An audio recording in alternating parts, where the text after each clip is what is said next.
While most rom-coms are all about bringing together new, and sometimes unlikely, people together for a chance at long-lasting love, there are the occasional ones in which a couple, either previously broken up or in a downward swing, try to make things work again. Whether it's long-lost twin sisters trying to secretly set their divorced parents up for love in the various parent trap spins, or the wild love triangle between an ex-husband and ex-wife and her new beau in It's Complicated, there are ways to make the formula feel fresh. And this is where Prime Video's Merv tries to come in. Hailing from playwright and theatre director Jessica Swale and husband and wife writing duo Dane Clark and Lindsay Stewart, the film so desperately wants viewers to root for Zooey Deschanel's Anna and Charlie Cox's Russ to work through what broke them up and come back together for the sake of their depressed titular dog that they essentially co-parent. But even in spite of some of its charm, the movie plays things so safe that it almost feels like an insult to viewers' intelligence. Merv's script spells out everything to the point of leaving no nuance for viewers to reflect on. Trading in his walking stick and courtroom from Daredevil for glasses and a classroom,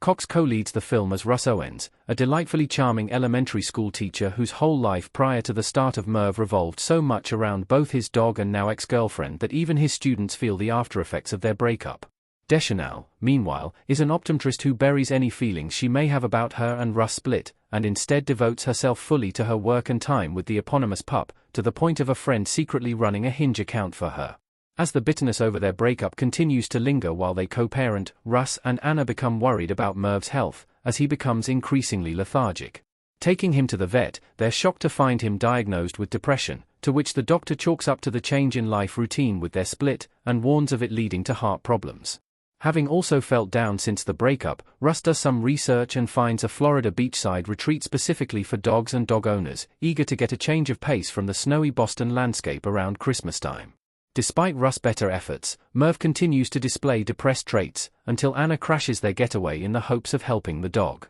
With a full week booked, Russ and Anna find themselves forced to spend time together again in the hopes of helping their pet, but also get the opportunity to confront some of the reasons why their relationship fell apart the first time around. On paper, Merv could literally have gone in one of two directions. With a great script and great performers, the latter of which it certainly has, the movie could have been a sneakily sweet treat going into the holiday season for those who love rom-coms this time of year. The other, which the movie unfortunately finds itself often taking a detour toward, is a Hallmark-level title that has no faith in its viewers' intelligence. For the opening third of the film, in which we're introduced to the bickering Anna and Russ and their so-called support circle, Clark and Stewart spell everything out so bluntly to the point of giving viewers a concussion. The lead characters are told by quite literally everyone around them who they are and how they're feeling that it never feels like Cox or Deschanel get the chance to establish a personality of their own, nor let the audience have an organic entry point to the dysfunctional hijinks to come later on. Even worse is the fact that there's very rarely a point in the film in which Deschanel's Anna is not essentially painted as the movie's villain.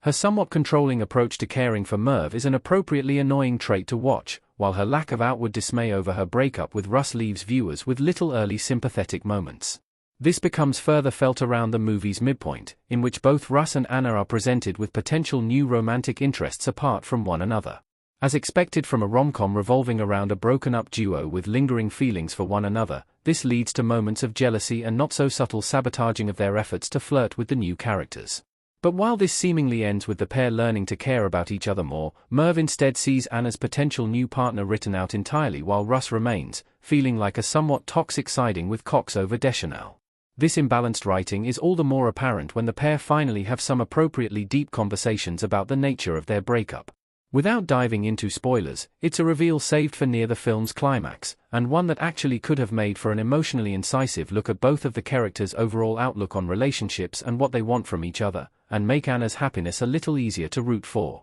And yet, the writing again seems to favor Cox over Deschanel in these moments. The new girl Alum is allowed to get some heartfelt dialogue as she tries to defend her side of the breakup, and the nicely present Cox plays off these conversations well, but his character so quickly flips a switch from wanting to be supportive to being accusatory that it again feels like Anna is to blame for everything. But this certainly is of no fault of Deschanel or Cox. Across Merv's 105-minute runtime, another problem entirely, as the movie often feels like it slows to a dreadful crawl, the pair are clearly doing their best to elevate the material beyond its bluntly boring nature, and they do look to have had fun in parts. But even they feel so constrained by how overly saccharine the movie wants to be with its romantic core that it never feels like either gets the chance to evolve on screen. Ultimately, Merv may still resonate well for those who have enjoyed the likes of Lindsay Lohan's recent Netflix holiday rom-coms and Hallmark's never-ending output in the genre. It hits the familiar beats that many find comforting, it has an undeniably adoring dog front and center for much of its runtime,